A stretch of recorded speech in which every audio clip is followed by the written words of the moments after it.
TVC, a TV do Correio da Manhã.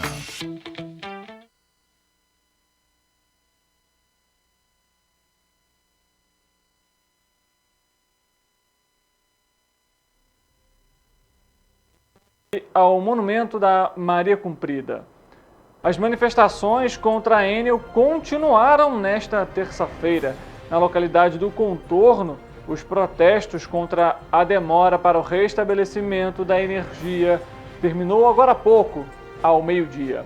O Balcão de Empregos de Petrópolis disponibiliza 102 vagas de emprego nesta semana. As candidaturas devem ser feitas pela internet. Começa nesta terça-feira a última edição do Feirão de Renegociação do Serasa. São mais de 500 empresas, entre agências bancárias e empresas de telefonia, que participam. Como nós informamos, até o meio-dia, moradores estavam na localidade do Contorno e a gente recebeu a nota da Enel para falar a respeito do retorno da energia elétrica, que já dura mais de 48 horas em algumas localidades. Em comemoração ao Dia Nacional do Doador de Sangue, o Banco de Sangue Santa Teresa vai realizar uma celebração especial no dia 25 de novembro, voltado para os doadores. A Mega Sena sorteia nesta terça-feira o prêmio acumulado de 51 milhões de reais. As apostas podem ser feitas até às 7 horas da noite, pelo horário de Brasília. O diálogo com o objetivo de incentivar a preservação do meio ambiente. Eu sou o Richard Stolzenburg e o Correio Petropolitano Debate está começando.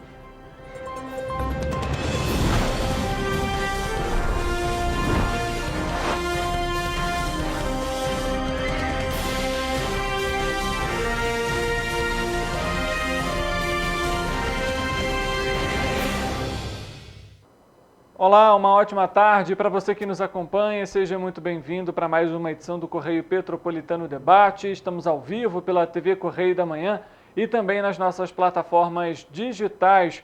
Você é sempre muito bem-vindo para comentar, curtir, compartilhar nossa programação. E é claro, você é sempre muito bem-vindo para assistir e acompanhar o nosso noticiário e também toda a programação da TV Correio da Manhã. Obrigado para você que está em casa aqui em Petrópolis e também nos nossos municípios de cobertura, como Teresópolis, Três Rios, Patidaféres, Paraíba do Sul e também Nova Friburgo. É muito bom ter a presença de vocês aqui no Correio Petropolitano Debate. A gente vai iniciar a edição de hoje com o nosso noticiário e abordando ainda questões relacionadas à energia elétrica aqui em Petrópolis. Moradores da localidade do Contorno iniciaram na noite da última segunda-feira mais uma manifestação contra a Enel, devido à demora aí no restabelecimento da energia. A região está sem luz desde a noite do último sábado. A gente entrou em contato com os moradores agora há pouco para saber se a luz já teria voltado, mas até o momento não. A manifestação foi realizada na altura do quilômetro 79 da BR-040, no sentido Juiz de Fora. Essas imagens que você vê já são de hoje pela manhã. Antes da gente continuar falando sobre esses protestos, a gente vai acompanhar a sonora de uma das moradoras da região que fala justamente sobre essa demora e também, lógico, a preocupação com a falta de energia. E desde quando que está sem luz aqui? Desde sábado, às 7 às 19 horas. E aí não teve jeito, teve que vir manifestar. A gente está pedindo, ligando, fazendo o protocolo. Eles desligam, eles falam assim, daqui a 5 horas a gente está aí. E não vem. O que acontece? As nossas coisas na geladeira, tudo estragando. Tem criança que precisa de insulina, que fica na geladeira, entendeu? Tá aí, ó, tudo estragando. É mantimento nosso, a gente não tem condição de ficar comprando, entendeu? Tá todo mundo aqui, ó. Todo mundo sem luz, entendeu? Isso é uma sacanagem. Já acaba aqui.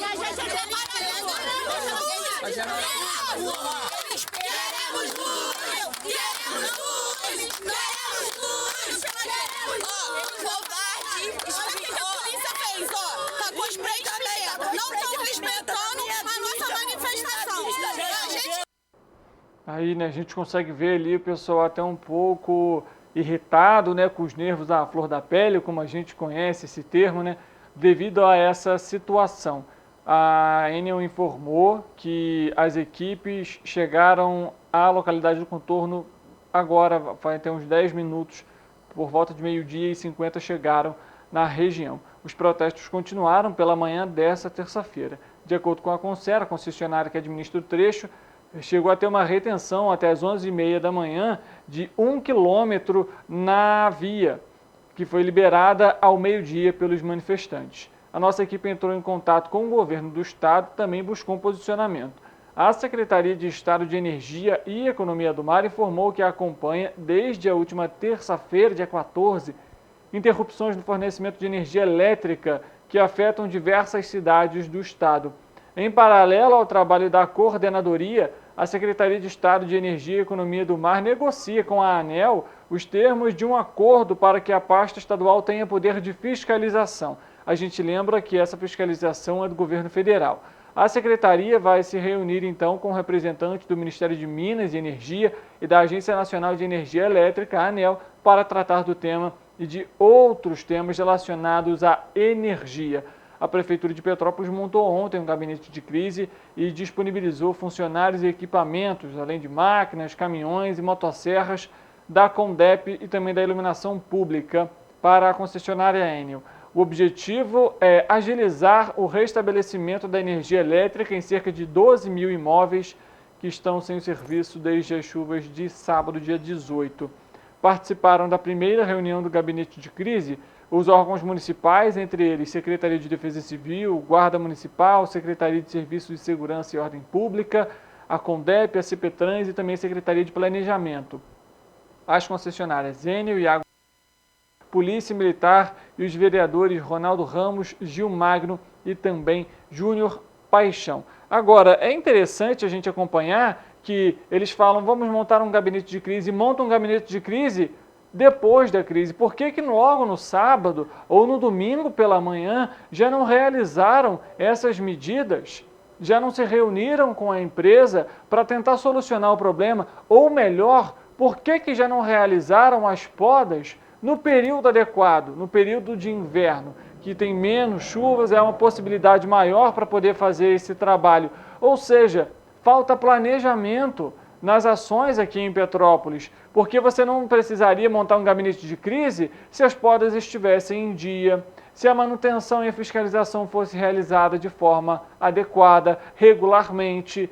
E então, depois de um caos instaurado na cidade, diversas pessoas perdendo alimentos, perdendo a insulina, como a gente acompanhou a moradora comentando ali na localidade do Contorno, aí sim é montado um gabinete de crise. Ou seja, poderiam ter sido mais eficazes com as medidas a serem adotadas, não só agora, mas em todo o ano. Porque a gente lembra, em fevereiro também passamos por essa situação da falta de energia elétrica em localidades e mais de uma semana. E agora esse cenário se repete com 2 dias aí em algumas localidades sem energia elétrica.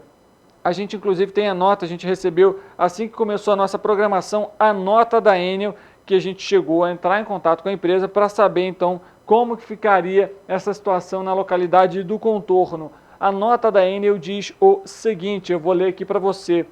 A Enel informou que se solidariza com cada um dos clientes que ficaram sem energia e que informou que 97% daqueles que foram afetados já tiveram a energia restabelecida. Além disso, informou que mobilizou um reforço na operação para agilizar o restabelecimento da energia elétrica nas localidades, não só em Petrópolis, mas também em outros municípios. Além disso, implementou mesas de cooperação com prefeituras de Niterói, São Gonçalo e também de Petrópolis. A concessionária ainda informou que mais de 100 postes e mais de 50 distribuidores foram substituídos e mais de 50 mil equipamentos de rede foram trocados, incluindo 11 mil conectores necessários para a reparação de cabos danificados. A gente vai continuar acompanhando essas ações e também as localidades que ainda sofrem com a falta de energia elétrica aqui em Petrópolis. A Águas do Imperador informou que segue com o trabalho de recuperação e monitoramento das regiões afetadas pela interrupção de energia elétrica por conta das chuvas do último sábado. A concessionária destacou que as diversas falhas no fornecimento de energia impactam diretamente no abastecimento de água dificultam a recuperação do sistema. O fornecimento de água está sendo retomado gradativamente nos locais onde a energia elétrica foi totalmente restabelecida. Nesse primeiro momento, as partes mais altas da cidade podem apresentar desabastecimento até a pressurização total da rede. A previsão é que o abastecimento esteja normalizado em até 48 horas após o restabelecimento total da energia elétrica, ou seja, entre hoje e também amanhã, quarta-feira. Em caso de desabastecimento, os clientes devem entrar em contato pelos canais de relacionamento. Pode ser o WhatsApp pelo DDD 21 97211 8064 ou pelo 0800 742 0422. As ligações são gratuitas para telefones fixos, celulares e também de longa distância. No entanto, a gente ainda tem moradores aqui em Petrópolis relatando a falta de água em casa. Situação também delicada aí com as águas do Imperador, né? A gente vai, inclusive, entrar em contato também com a empresa para saber quais pontos ainda estão sem desabastecimento. E, é claro, a gente vai trazendo as atualizações aqui para você ao longo da nossa programação. Ontem, nós trouxemos aqui o posicionamento da Enel e entramos em contato com a empresa novamente, né, visto que os moradores estavam sem energia elétrica e a gente trouxe, então, esse posicionamento. Na nota de ontem, a Enel informou que os problemas com a rede elétrica se estendem não só por Petrópolis, mas também em outros municípios do estado, entre eles Niterói, São Gonçalo e Maricá, que foram os mais afetados desde o último sábado. Devido a essa demora também em outras cidades, a Promotoria de Justiça de Tutela Coletiva de Defesa do Consumidor e do Contribuinte do Núcleo de Niterói instaurou na última segunda-feira um procedimento administrativo para apurar as falhas da concessionária de energia em relação à demora nos reparos da rede elétrica, que deixou diversos bairros de Niterói sem luz nos últimos dias. Até a noite do último domingo, moradores de diversos bairros da cidade ficaram sem o fornecimento de energia e o MPRJ recebeu reclamações sobre a falta de luz e a inércia da concessionária. O procedimento com o registro das queixas será anexado ao processo em tramitação na Justiça, no qual o Ministério Público obteve decisão da 8ª Vara Civil da Comarca de Niterói, que condenou a então empresa Ampla, controlada pelo Grupo Enel, a obrigação de restabelecer a energia elétrica quando a interrupção do fornecimento não tiver ocorrido por culpa do consumidor no prazo razoável de no máximo 6 horas nas áreas urbanas. No caso das áreas rurais, o prazo máximo previsto é de 9 horas, sob pena de multa de R$20 mil por cada descumprimento. O Superior Tribunal de Justiça, o STJ, indeferiu o recurso impetrado pela Enel contra a decisão. O MPRJ, pela Procuradoria-Geral da Justiça, através da Assessoria de Recursos Constitucionais Civis, atuou para que fosse mantida a sentença proferida pela 8ª Vara Civil na mesma ação.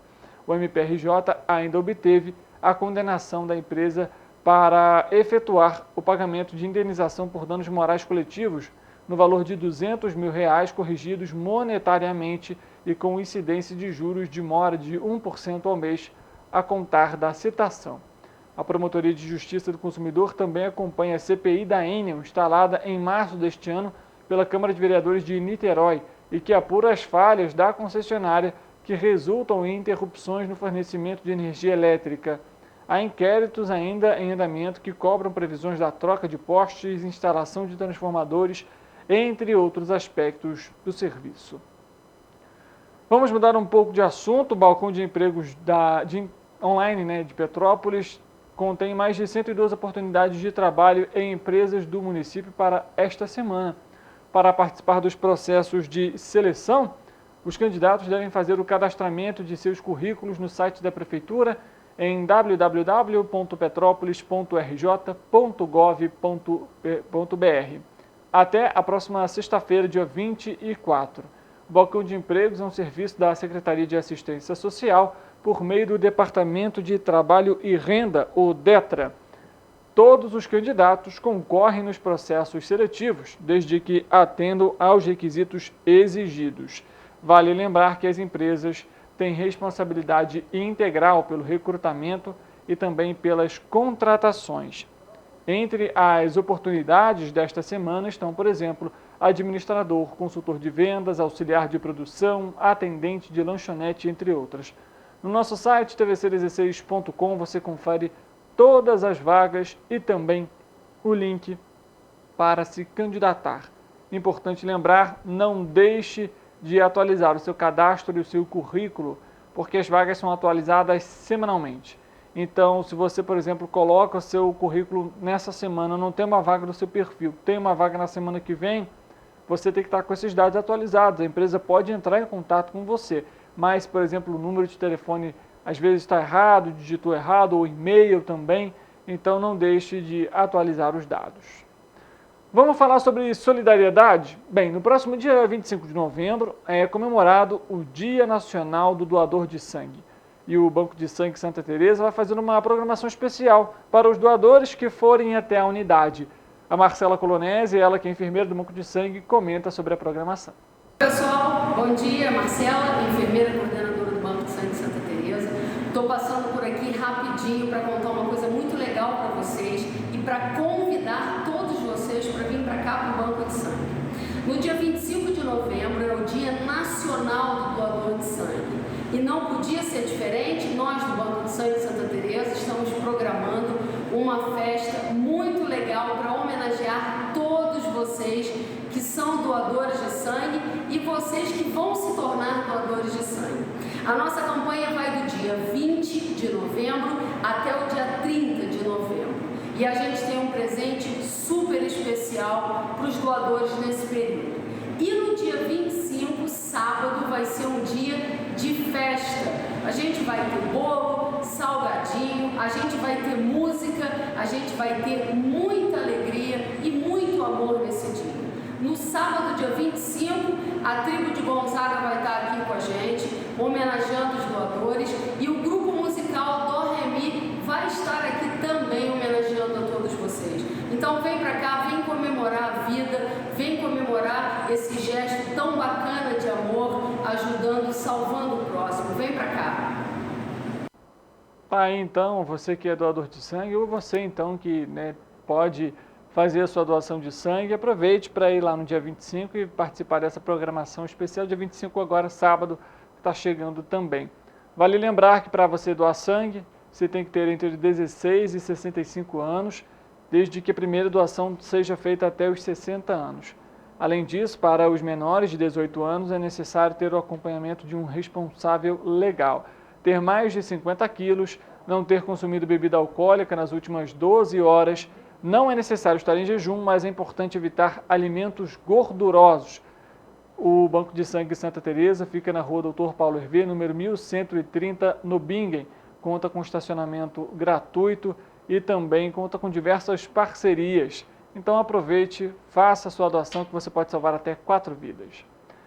A gente vai mudar de cidade e também de estado. A gente vai conversar com a nossa repórter, a Gabriela Galo, em Brasília, porque essa semana é uma semana muito importante, porque tem votação sobre a Lei de Diretrizes Orçamentárias e também outras votações importantes que mexem com a economia do país. Então vamos conversar com ela para saber como que está a expectativa para essas votações. Ela vai aparecer aqui no nosso telão ao vivo com a gente para trazer então esse cenário e também esse cronograma de votações aqui para o nosso Correio Petropolitano Debate. Vale lembrar, é claro, a Lei de Diretrizes Orçamentárias, ela vai definir aí os custos, e quanto que também o país vai arrecadar para o ano que vem. Então, são temas extremamente importantes, deve ser uma votação extensa, então a gente vai trazer com ela essas atualizações. E, é claro, existe também a reforma tributária, a gente já trouxe aqui no Correio Petropolitano Debate uma entrevista justamente somente sobre esse tema, afinal é amplo, a gente lembra para quem está nos acompanhando que é um processo de transição extenso e é claro que essas votações também são fundamentais para entender como que vai funcionar essa transição e, é claro, as emendas, as alterações no texto por conta da Câmara e também por conta do Senado. A gente já pode chamar a Gabriela para conversar com a gente? A gente já está com a Gabriela aqui no nosso telão. Gabi, uma boa tarde para você. Seja muito bem-vinda mais uma vez aqui ao Correio Petropolitano Debate. A gente estava aqui apresentando um pouquinho das votações que vão acontecer nesta semana. Votações um tanto quanto importantes, né, Gabi? Com certeza, Richard. Muito boa tarde para você, para todo mundo que nos acompanha. Tão importantes quanto doação de sangue. Estava escutando mais cedo, muito legal toda essa proposta. Já convocar todo mundo antes de trazer a notícia para a economia também, para a gente poder doar sangue, mas vamos ao que interessa aqui em Brasília. Essa semana está bem movimentada, especialmente em relação aos assuntos econômicos que estão correndo pelo Congresso, Richard. Nessa semana, está previsto para hoje ainda, mas a tendência é que acabe se desdobrando realmente ao longo da semana, 3 pautas econômicas muito importantes. Como você falou, a votação da Lei de Diretrizes Orçamentárias, que vai definir o orçamento da União para o ano que vem, não só a Lei de Diretrizes Orçamentárias, como também o parecer preliminar do plano plurianual de 2024 a 2027. A gente lembra que esses dois eles definem as regras e as prioridades do orçamento da União. A LDO pelas diretrizes, responsável pelas diretrizes para elaborar orçamentos anuais, e a PPA, o plano plurianual, para os principais programas de ações para os próximos 4 anos. Além disso, também está previsto para ainda nessa semana votação da reforma tributária, assim como está previsto para ainda hoje, Richard, na Comissão de Assuntos Econômicos do Senado, a votação para regulamentar as apostas esportivas, especialmente depois de toda aquela polêmica que a gente teve no início do ano. Uma das CPIs também foi aberta, das apostas esportivas, todo aquele esquema de movimentação de dinheiro, e proposta do ministro da Fazenda, Fernando Haddad. Richard, o Senado deve analisar a proposta de as apostas esportivas ainda hoje, a gente está nessa expectativa, mas uma coisa que talvez saia um pouco dos planos do Congresso, que está confirmada, inclusive, na agenda de votar nessa semana, é a reforma tributária. O presidente da Câmara, Arthur Lira, ele manifestou desde a semana passada o interesse em poder, talvez, adiar a reforma tributária, porque ele, nas palavras dele, ele não considera que teve tempo suficiente para a Câmara poder reavaliar o texto que voltou do Congresso para lá.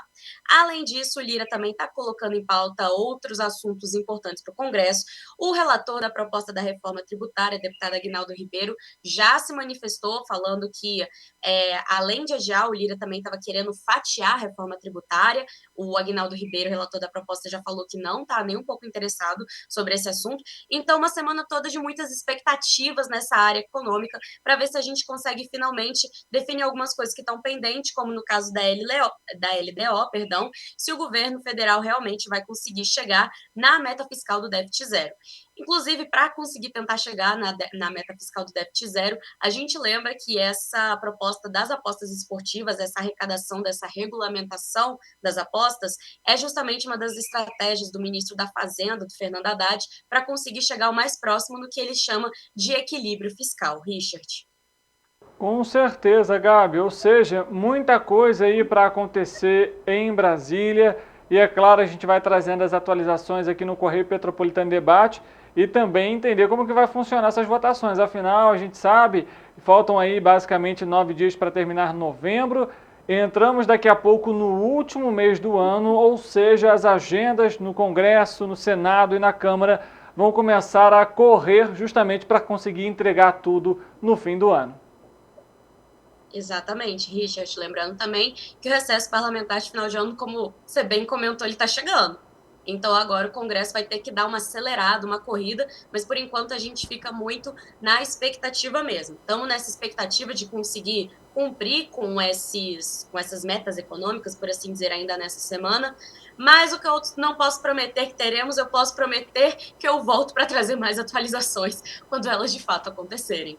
Perfeito, Gabi. Combinado. A gente aguarda, então, as atualizações aí de Brasília aqui para o Correio Petropolitano Debate. Obrigado mais uma vez pela sua participação aqui com a gente, trazendo as atualizações e, é claro, o espaço sempre aberto. Obrigada, Richard. Uma boa tarde para você e para todo mundo que nos assiste. A gente trazendo, então, atualizações aqui direto de Brasília a respeito sobre as agendas econômicas no Congresso e também na Câmara. O Senac RJ abre 185 vagas gratuitas em cursos de qualificação profissional no Rio de Janeiro, na região metropolitana e também no interior do estado, por meio do programa SENAC de gratuidade. Há 20 oportunidades, por exemplo, de capacitação na área da beleza, com aulas a partir do próximo dia 29 de novembro, na unidade de Teresópolis. Os interessados devem se candidatar pelo QR Code, vai aparecer aqui na tela para você. Basicamente, você vai pegar o seu telefone, abrir na câmera e colocar a sua câmera direto nesse QR Code que aparece aqui na tela, desse lado aqui. Se você, por exemplo, não tem, se o seu telefone não reconhece, você baixa um aplicativo para leitura de QR Code e aí você já vai ser redirecionado diretamente para a sua inscrição, oportunidade para chegar nesse fim de ano se capacitando. E faltando apenas 3 dias para a Black Friday e 34 dias para o Natal, começa nessa terça-feira a última edição do ano do Feirão Serasa Limpa Nome no Rio de Janeiro. Uma tenda vai ficar na Cinelândia até o próximo sábado, dia 25, de 9 da manhã até as 6 horas da noite. São mais de 500 empresas parceiras, como concessionárias, entre elas Enel, Light, além de operadores de telefonia, varejistas, bancos, financeiras e seguritizadoras, que vão oferecer descontos de até 99%. Vale lembrar que o número de brasileiros inadimplentes teve uma leve alta em outubro. Foram 71.900.000 contra 71.800.000 em setembro. Desse total, 50,4% são mulheres e 49,6% são homens. As faixas etárias mais afetadas continuam sendo a de 41 a 60 anos, que corresponde então a 34,9% do público, e de 26 a 40 anos, que representa 34,5% do público endividado. O Rio de Janeiro continua sendo o estado mais inadimplente do país, com mais de 7 milhões de pessoas com nomes negativados. São 7.344.539. Só na capital são quase 3 milhões. O mapa da inadimplência e renegociação de dívidas do Serasa foi divulgado no dia 16 de novembro. Vale lembrar, não tem só o feirão, existe também agora aí o programa Desenrola Brasil, que se estende até o fim desse ano. É uma maneira aí de você conseguir quitar suas dívidas, limpar o nome ainda em 2023. Bom, vamos falar agora com Volta Redonda, porque um morador da cidade morreu em um naufrágio em Angra dos Reis. Quem vai trazer as informações é a nossa repórter Roberta Caulo. Roberta, quando que aconteceu essa situação? Olá, boa tarde, Richard. Um morador de Volta Redonda, de 63 anos, morreu em um naufrágio no último sábado em Angra dos Reis. O corpo foi encontrado pelo Corpo de Bombeiros nas proximidades da ilha de Jorge Grego, onde o naufrágio aconteceu. Outros 6 sobreviventes foram resgatados na noite de domingo pelo navio do cruzeiro da MSC, que se deslocava pela Baía de Sepitiba e voltou à Enseada do Abraão para desembarcar o grupo. Os 6 homens foram atendidos inicialmente no posto de saúde da Vila Abraão e de lá eles foram embarcados para o continente, chegando ao Hospital Municipal da Japuíba. O naufrágio aconteceu na tarde de sábado, dia 18. Na ocasião em que o navio da MSC encontrou os sobreviventes, o comandante da embarcação fez contato com o presidente da Turizangra, solicitando apoio. A Defesa Civil foi chamada para concluir o resgate das vítimas. As causas do acidente já estão sendo investigadas pela Marinha do Brasil e pela Polícia Civil. É com você. Obrigado pelas informações, Roberta, trazendo atualizações de Volta Redonda aqui para o Correio Petropolitano Debate. E aí a gente lembra sempre para você, esse período agora de verão, de calor, é bom para refrescar na praia, na cachoeira, nos rios e mares, mas é sempre muito importante tomar cuidado. Não só com a questão da hidratação, a gente já trouxe uma entrevista também aqui no Correio Petropolitano Debate só sobre esse tema, mas também com a natureza, né? Evitar aí, por exemplo, em locais que você não conhece, você já entrar de uma vez só. É sempre importante tomar cuidado com a correnteza. Além disso, no período da tarde a gente sabe que chove e em cachoeiras, por exemplo, existe ali também aquelas famosas trombas d'água ou queda d'água. Então, muito cuidado aos sinais, se atente. Evite também, se você, por exemplo, vai para a parte da praia, evite ficar perto demais daquelas pedras em que a água quebra, né? O mar quebra. Isso pode também levar você para dentro da água. e é muito perigoso. A gente já noticiou diversas vezes aqui acidentes que aconteceram por conta dessa até irresponsabilidade de alguns banhistas, e todo cuidado é pouco, é claro. Se você for ingerir bebida alcoólica, não entre no mar, não entre na água, isso porque a bebida alcoólica diminui os seus reflexos e, consequentemente, você pode ficar ali mais vulnerável a algum tipo de acidente. As 6 dezenas do concurso 2.658 da Mega Sena vão ser sorteadas nesta terça-feira, a partir das 8 horas da noite, pelo horário de Brasília, no Espaço da Sorte, na Avenida Paulista, em São Paulo. E vai haver a transmissão ao vivo pelo canal da Caixa no YouTube e no Facebook das Loterias Caixa. Caso apenas uma pessoa ganhe o prêmio principal e aplique, por exemplo, o valor na poupança, vai receber R$ 309 mil de rendimento no primeiro mês. Ele está sendo acumulado em R$ 51 milhões. As apostas podem ser feitas até às 7 horas da noite, pelo horário de Brasília, nas casas lotéricas credenciadas pela Caixa em todo o país ou também pela internet. O jogo simples, com 6 dezenas marcadas, custa R$ 5,00. As apostas para a Mega da Virada já podem ser feitas com um volante específico em qualquer lotérica do país ou nos canais digitais da Loteria Caixa.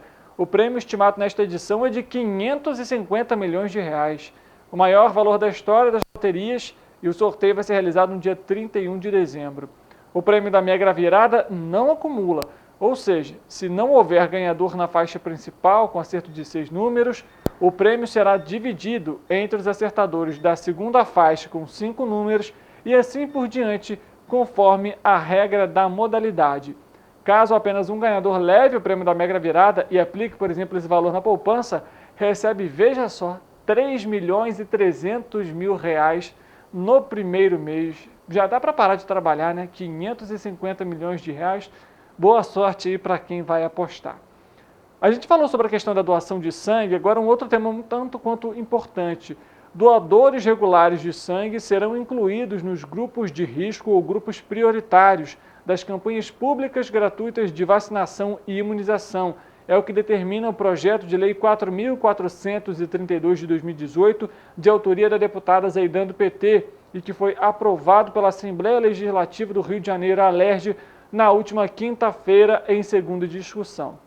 De acordo com a autora do projeto, a inclusão de doadores regulares de sangue nesses grupos é imprescindível, devido à atividade atrelada à saúde pública.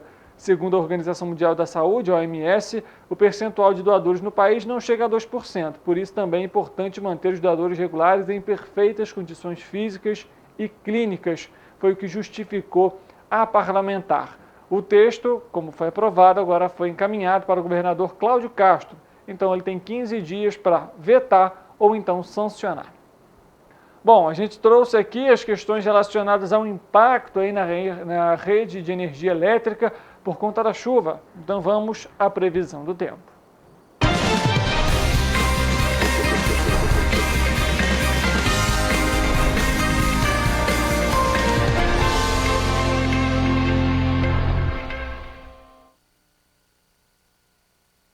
Portela vai trazer então as atualizações para a gente a respeito da previsão do tempo. A gente sabe, a gente trouxe ontem que ainda há previsão de chuva para essa terça-feira. Vamos então entender se para amanhã, quarta-feira, também há possibilidade de pancadas de chuva. O Eric vai aparecer aqui no nosso telão para trazer então essas atualizações. Eric, boa tarde para você, seja muito bem-vindo. Afinal, a chuva já tem causado preocupação aí para os petropolitanos e para todos os fluminenses. Ela continua para essa quarta-feira? Boa tarde, Richard. Boa tarde para você aí de casa que está nos assistindo. Olha, a chuva continua sim nesta quarta-feira, mas a temperatura deve aumentar, eu já posso adiantar isso. O que acontece? Hoje aqui em Petrópolis a temperatura já aumentou um pouco, a temperatura já está melhor do que de ontem, né, por exemplo. A máxima dos termômetros de hoje é de 28 graus, então assim, já deu uma melhorada, mas ainda existe possibilidade de chuva, tá bom? Para o período da tarde e noite, principalmente durante a noite. Os termômetros devem marcar máxima de 28 graus, como eu falei. Agora vamos à previsão do tempo para quarta-feira, dia 22 de novembro. Bem, em Nova Friburgo, vocês podem ver aqui no nosso telão que o dia será de sol entre nuvens, a temperatura deve passar por elevação e ainda assim a possibilidade de chuva a qualquer hora do dia. Os termômetros vão marcar mínima de 16 e máxima de 29 graus. Em Teresópolis, a previsão é bastante similar a Nova Friburgo. Sol entre nuvens com possibilidade de chuva isolada a qualquer hora do dia. A temperatura, que passa por uma ligeira elevação, vai variar entre mínima de 17 e máxima de 30 graus. Em Petrópolis, esta quarta-feira será de elevação na temperatura. Mesmo com a grande quantidade de nuvens no céu e a probabilidade de chuva isolada que pode ocorrer a qualquer hora do dia, os termômetros irão marcar altas temperaturas, variando entre mínima de 18 e máxima de 33 graus. Em Paraíba do Sul, o dia também será de muitas nuvens no céu, temperatura alta e possibilidade de chuva isolada. Os termômetros vão variar entre mínima de 20 e máxima de 34 graus. Em Partido Alferes, os ventos na cidade serão moderados, então é importante que a população se atente a esse detalhe. A previsão é de muitas nuvens no céu e possibilidade de chuva.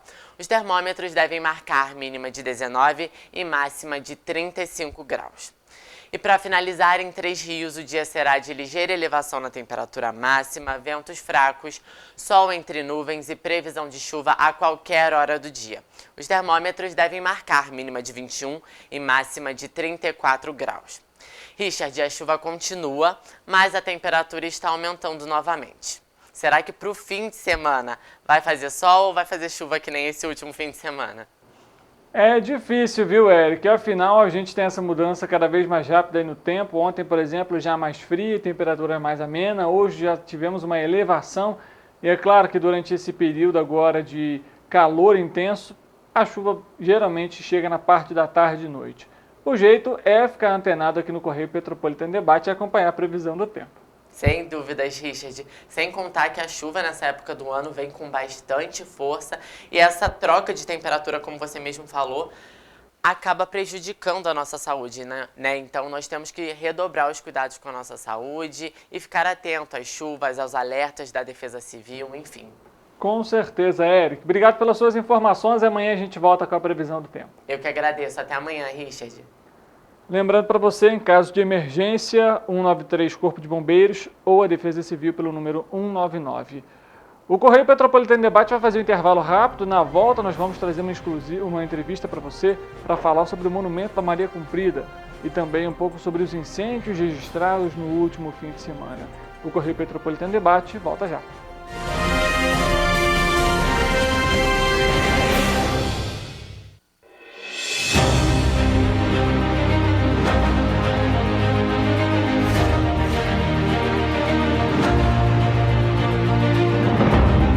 Jornalismo de direita. É jornalismo direito. Correio Petropolitano. Tudo que seu jornal não deveria ter deixado de ser. Todos os dias, em uma banca perto de você.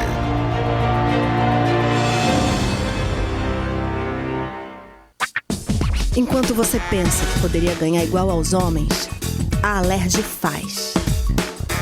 As leis que você precisa, a Alerj faz.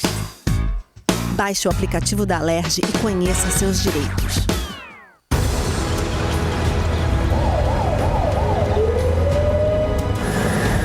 O governo do estado do Rio já investiu mais de 8 bilhões na saúde.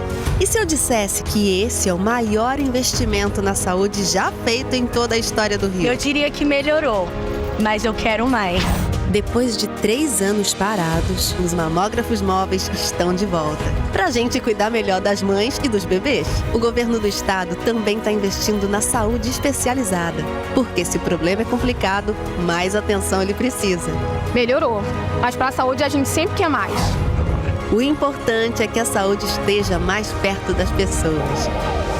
Por isso, todas as regiões do Rio recebem a mesma atenção. Melhorou, mas eu ainda quero mais. O governo do Rio de Janeiro também quer. Então pode ter certeza, o trabalho e os investimentos vão continuar. Governo do Estado do Rio de Janeiro. Um bom jornal tem que ser direto, tem que ser direito. Não ser de esquerda ou de direita, mas direito. É ter coragem de informar a verdade e não impor a sua verdade. É respeitar a inteligência do leitor e vontade do eleitor. Correio da Manhã, um jornal que há 122 anos tem a coragem de ser direto e direito. Em uma banca perto de você. Enquanto você imagina que poderia rolar desconto na conta de luz, a Alerj faz. As leis que você precisa, a Alerj faz. Baixe o aplicativo da Alerj e conheça seus direitos. Para ter mais qualidade de vida, conte com a maior rede de academias de Petrópolis. Aqui na Cooper, com uma mensalidade, você utiliza todas as unidades: Centro, Bingen, Itamaraty e Itaipava. Com planos a partir de R$ 89,00, e a academia oferece ambientes modernos para você cuidar da sua saúde com segurança. Os espaços contam com dezenas de aparelhos de musculação, diversos equipamentos para aeróbico e funcional. Além, é claro, de profissionais qualificados e uma extensa grade de aulas coletivas, que inclui dança, bike, jump, wolf fit, step fit, entre outras. Nossas estruturas são equipadas com salas de musculação e aulas coletivas, salas de avaliação física e nutricional, vestiários e estacionamentos amplos. Venha nos fazer uma visita e surpreenda-se! Rio de Janeiro, atração o ano inteiro. Tem descanso, tem folia. Noite e dia, alegria. Sol e praia, diversão. No prato ou copo, a festa, o bar, museu ou bloco. Show, cultura, história. Gravado na memória e no seu coração. Rio de Janeiro, vem se apaixonar.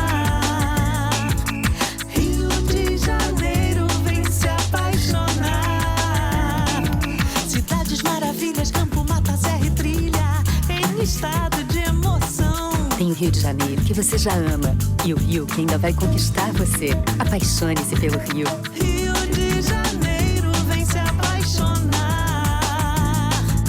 Rio de Janeiro, vem se apaixonar. Governo do Estado do Rio de Janeiro.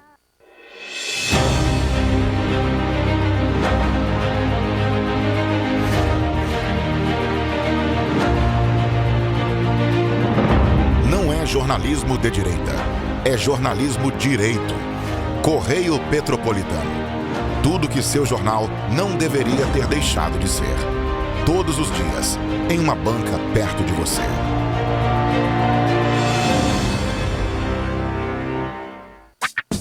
Enquanto você pensa que poderia ganhar igual aos homens, a Alerj faz. As leis que você precisa, a Alerj faz.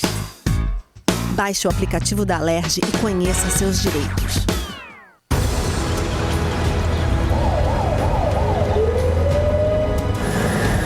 O governo do estado do Rio já investiu mais de 8 bilhões na saúde. E se eu dissesse que esse é o maior investimento na saúde já feito em toda a história do Rio? Eu diria que melhorou, mas eu quero mais. Depois de 3 anos parados, os mamógrafos móveis estão de volta. Pra gente cuidar melhor das mães e dos bebês. O governo do estado também está investindo na saúde especializada. Porque se o problema é complicado, mais atenção ele precisa. Melhorou, mas pra saúde a gente sempre quer mais. O importante é que a saúde esteja mais perto das pessoas. Por isso, todas as regiões do Rio recebem a mesma atenção. Melhorou, mas eu ainda quero mais. O governo do Rio de Janeiro também quer. Então pode ter certeza, o trabalho e os investimentos vão continuar. Governo do Estado do Rio de Janeiro. Um bom jornal tem que ser direto, tem que ser direito. Não ser de esquerda ou de direita, mas direito. É ter coragem de informar a verdade e não impor a sua verdade. É respeitar a inteligência do leitor e vontade do eleitor. Correio da Manhã, um jornal que há 122 anos tem a coragem de ser direto e direito. Em uma banca perto de você. Enquanto você imagina que poderia rolar desconto na conta de luz, a Alerj faz. As leis que você precisa, a Alerj faz. Baixe o aplicativo da Alerj e conheça seus direitos.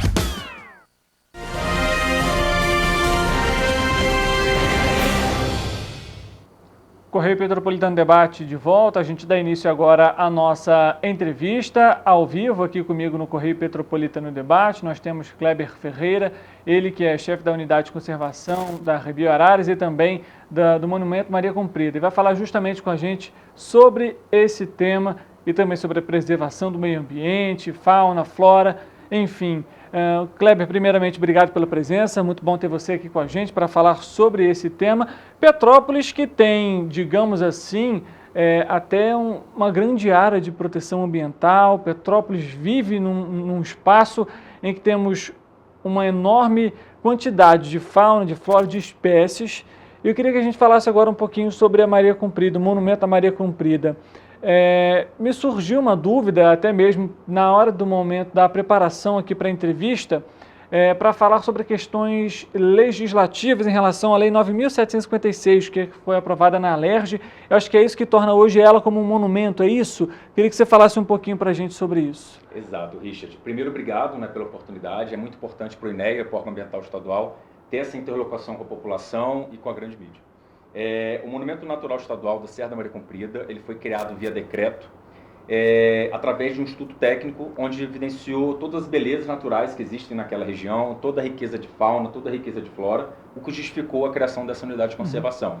A gente já fez um pouco mais de um ano de unidade, estamos aí na implementação dela agora.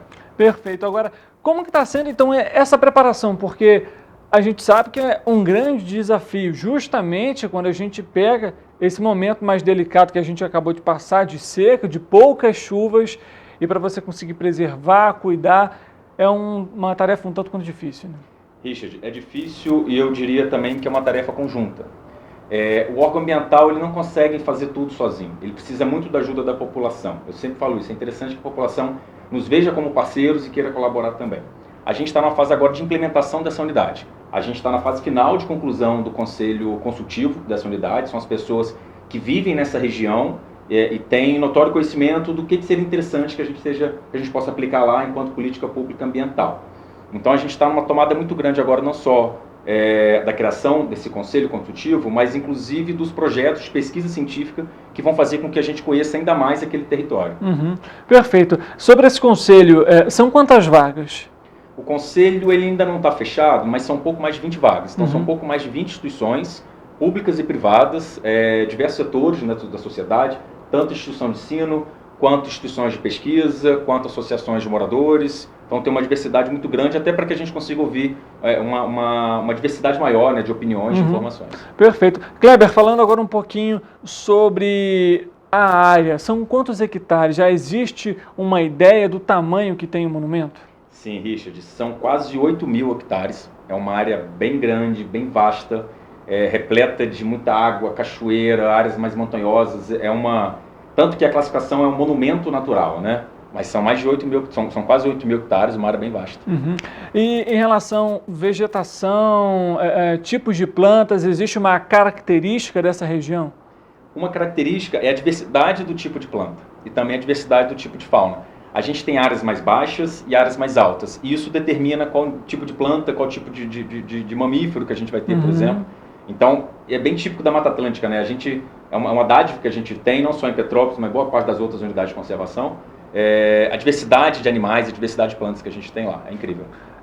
Ou seja, vamos dizer, por exemplo, parte mais baixa, vamos ter ali animais como, por exemplo, onça, um determinado tipo de raposa, animais mais terrestres. A parte mais alta, aves, seria basicamente isso? Ou dá para variar? Dá para variar. Isso é muito curioso, né? Através da pesquisa científica, a gente começa a conhecer um pouco melhor o território. E a gente começa a ver mamíferos, por exemplo, que habitam essas áreas mais baixas. E a gente tem outros mamíferos que só habitam as áreas mais altas. Isso repete também para as aves. A gente tem aves que só frequentam altitudes menores, como no Monumento à Maria Comprida, por exemplo. A gente tem espécies de aves ameaçadas, endêmicas, ou seja, aves que só existem naquela região, que só frequentam altitudes mais altas. Então, são os picos das montanhas. Agora, falando um pouquinho justamente sobre conservação, você comentou agora que existe uma espécie específica que atua somente naquela região. como é o cuidado justamente para manter aquela espécie bem saudável e, consequentemente, também esse habitat dela. Perfeito, Richard. Então, o grande papel da unidade de conservação é justamente como a palavra diz, é conservar. Então, o que a gente faz é monitorar as áreas para que a gente tenha certeza que elas não estão sendo invadidas, que a lei está sendo cumprida, que os indivíduos vegetativos, né, que as plantas não estão sendo coletadas. Vale a pena deixar esse recado. Eu sei que é uma prática comum, as pessoas já têm o costume de ir numa área verde e retirar uma planta de lá, só que elas se esquecem muitas vezes que aquela planta é o abrigo de algum inseto, por exemplo, é o alimento de alguma ave. Então a gente faz todo esse trabalho de monitoramento e fiscalização para que a área continue sendo preservada e conservada. Esse monitoramento é feito por câmeras, visita ao local, como que funciona? São várias tipologias de monitoramento. A gente tem um monitoramento, por exemplo, de ronda, né? Então a gente vai de carro rondando áreas específicas. A gente tem um monitoramento de drone. Então a gente consegue também fazer o uso do drone para identificar áreas que a gente já tem um acesso mais difícil.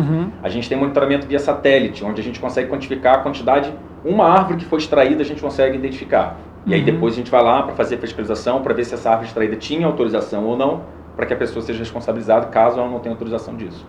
Falando agora, voltando um pouquinho mais sobre os desafios justamente de preservar um local como esse e desse tamanho, Kleber, como que está essa situação, a questão agora relacionada ao incêndio? A gente acompanhou durante toda a semana, o fim de semana, infelizmente é algo que preocupa muito os órgãos ambientais e também ONGs, enfim, que atuam nessa pauta, né? Sim, eu costumo dizer que eu acho que é a dor que mais aflige a nossa unidade de conservação e boa parte das outras unidades também. A gente, no domingo passado, domingo retrasado, a gente teve um episódio de um balão, onde a nossa equipe conseguiu apreender o balão e também apreender 5 pessoas que estavam tentando recuperar esse artefato. Se a gente não tivesse, em parceria da Polícia Militar, feito essa ação rápida, possivelmente esse balão poderia gerar um incêndio e ter uma proporção bem maior do que a gente teve. Esse balão, domingo cedo, a gente conseguiu resolver. Domingo à noite caiu um outro, provavelmente é o que a gente acredita, que tenha sido um balão, essa questão desse último episódio.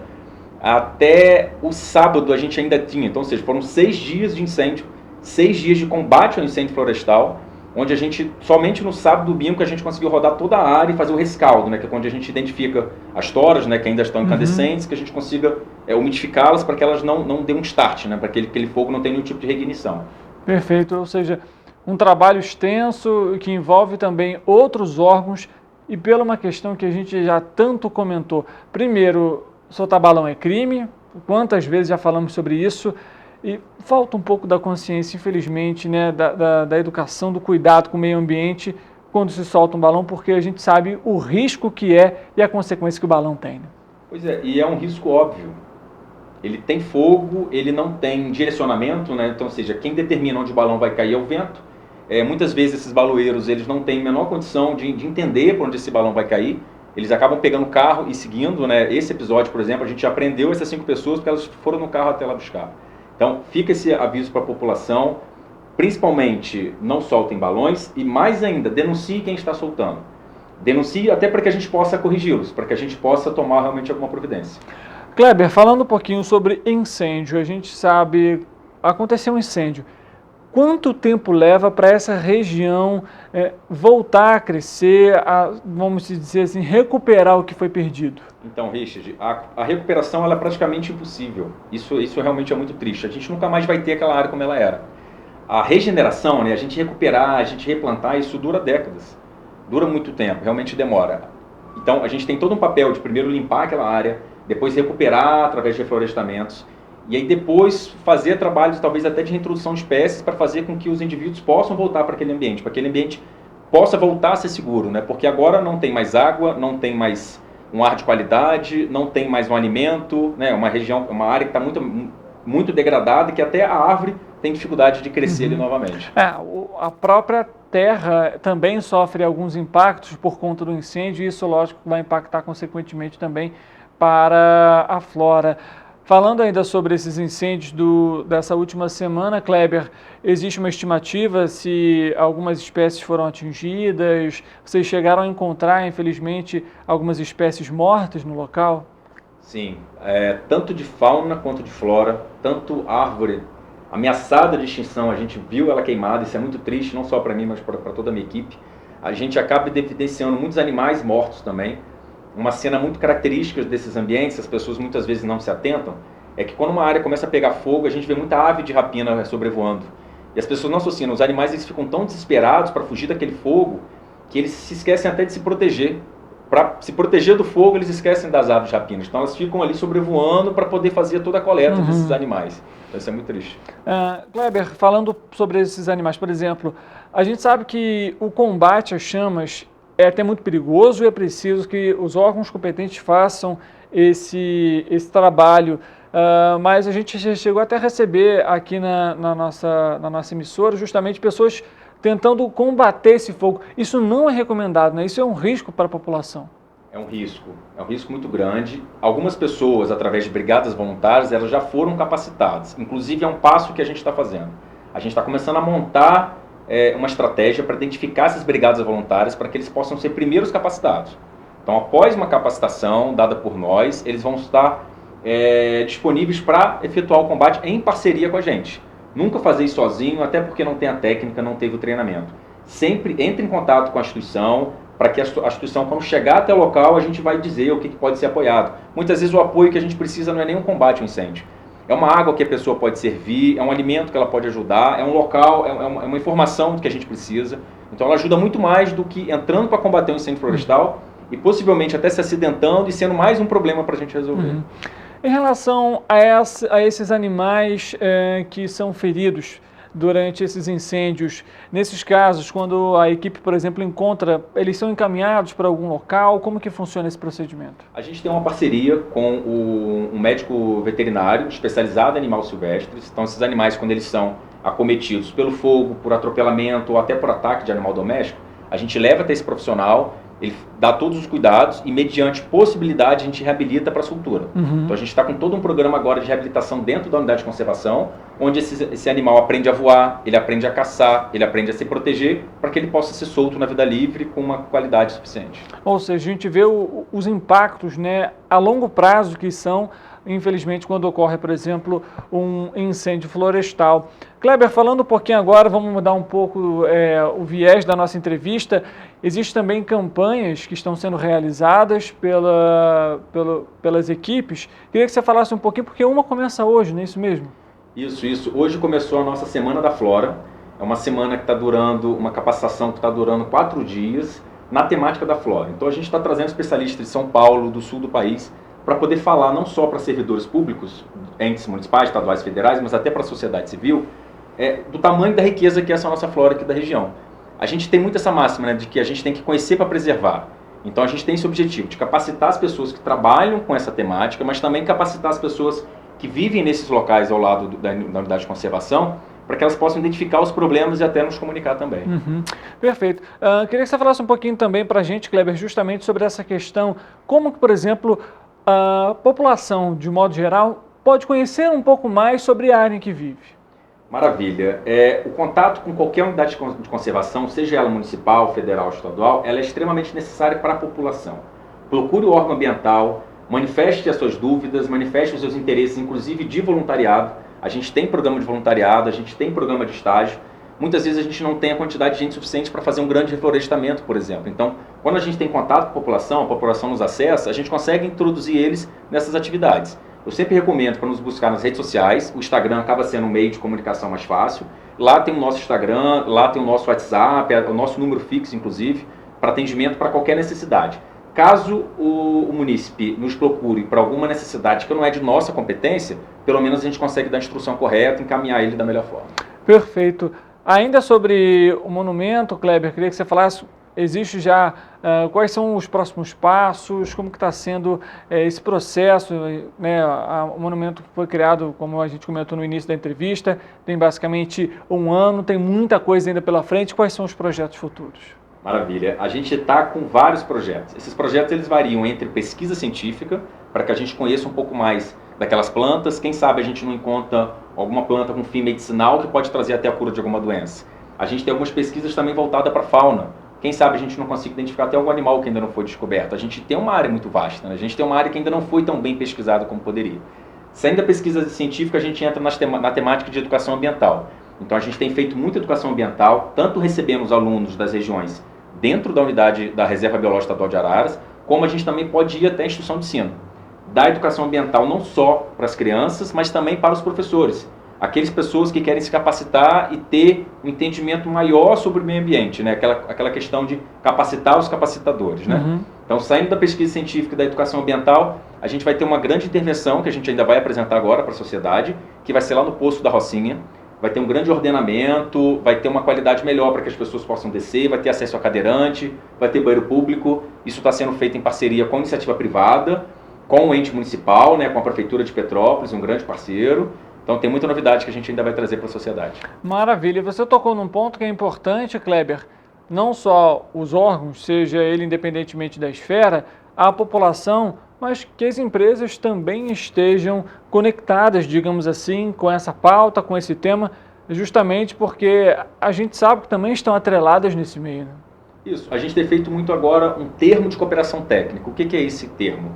A iniciativa privada, ela tem a intenção de investir em alguma área de meio ambiente que ela não consiga talvez investir dentro da empresa. Ela quer fazer algum reflorestamento. Ela faz isso através de uma cooperação com o Estado. Então, ela vai fornecer, por exemplo, as mudas que a gente vai reflorestar e recompor, por exemplo, essa área queimada. Então, a gente pode fazer esse termo de cooperação técnica. A iniciativa privada, em nenhum momento, ela entrega dinheiro para o Estado. É sempre bom deixar isso muito claro. A única coisa que a gente aceita é produto ou serviço. Então, através da iniciativa privada, a gente tem o objetivo de fazer muito mais do que a gente já fez antes. Sobre a questão dos projetos, iniciação científica, eles são realizados por licitação, como que funciona também? Não, toda pesquisa científica ela só pode ser realizada através de digital. Instituição de ensino. Então, qualquer instituição de ensino, ela pode demandar a necessidade da pesquisa para o INEA e, mediante uma série de documentações que ela vai entregar, o INEA vai deliberar, né, quanto a uma aprovação ou não. E aí ela vai ter liberação para poder adentrar as unidades de conservação e desenvolver os projetos de pesquisa. Maravilha, perdão, eu falei até licitação, mas seria edital, é o nome correto. No caso, licitação é para você entregar um serviço de forma privada e não é basicamente isso o que esses projetos fazem. Kleber, a gente está abordando aqui diversas questões relacionadas a esse monumento e também a Biararas, que acaba, né, você também é o chefe da unidade. Já existe, pelo menos nesse primeiro ano, o que vocês já coletaram de informação dessa região? Olha, Richard, muitas informações a gente acaba não podendo falar, mas até uma informação muito curiosa. Por exemplo, a gente identificou uma área de cerca de 800 metros de distância, uma área relativamente curta, com mais de 20 espécies de planta endêmicas ameaçadas de extinção. Então, assim, a gente tem um ambiente muito rico, a gente tem um território muito protegido. Então, a gente tem feito descobertas que estão impressionando, inclusive, o mercado, né, o meio acadêmico, né, que não sabia da riqueza desse ambiente. A gente vai inaugurar agora lá a Casa do Pesquisador. Então, a gente vai ter uma casa dentro da unidade de conservação, para que qualquer pesquisador do país ou até fora do país possa vir para a unidade, se hospedar lá e desenvolver as pesquisas de uma forma um pouco mais calma, mais tranquila, pesquisas que demoram um pouco mais. Quando que é essa inauguração? Essa dá para falar? Acho que março. A gente ainda não tem essa data definida, mas provavelmente março agora do próximo ano. Perfeito. Kleber, alguma outra informação importante que talvez a gente não tenha comentado que você gostaria de ressaltar?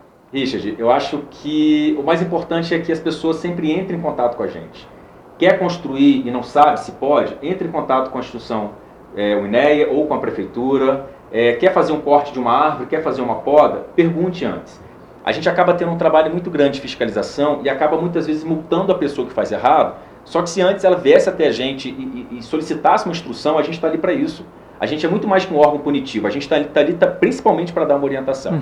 Então, acho que o que eu gostaria que ficasse essa mensagem. Entre em contato com a gente, qualquer dúvida a gente está à disposição, seja pelo Instagram, seja pelo WhatsApp da unidade, seja pelo e-mail, né? Só mandar uma mensagem que a gente está disponível. Perfeito, Kleber. Obrigado pela presença aqui com a gente, por esclarecer, falar um pouquinho, tirar as dúvidas sobre essa região. E, é claro, sobre os cuidados, preservação, enfim, que é sempre muito importante. E o planeta já está mostrando aí os indícios que a gente tem que se atentar. Maravilha. E fique atento às nossas redes sociais. Em breve a gente vai ter a Semana de Educação Ambiental e o Vem Orquidá. Vai ser um evento lindo, onde a gente vai apresentar uma série de coleções de orquídeas e bromélias aqui da Serra de Araras. Maravilha. Então, já fica aí acompanhando lá nas redes sociais. Obrigado mais uma vez, Kleber. Obrigado, Richard. Para você que está nos acompanhando, muito obrigado também pela sua audiência e pela sua companhia. A gente volta amanhã, 1h da tarde, ao vivo, e você sempre nosso convidado especial. Uma boa tarde para você e amanhã a gente se vê.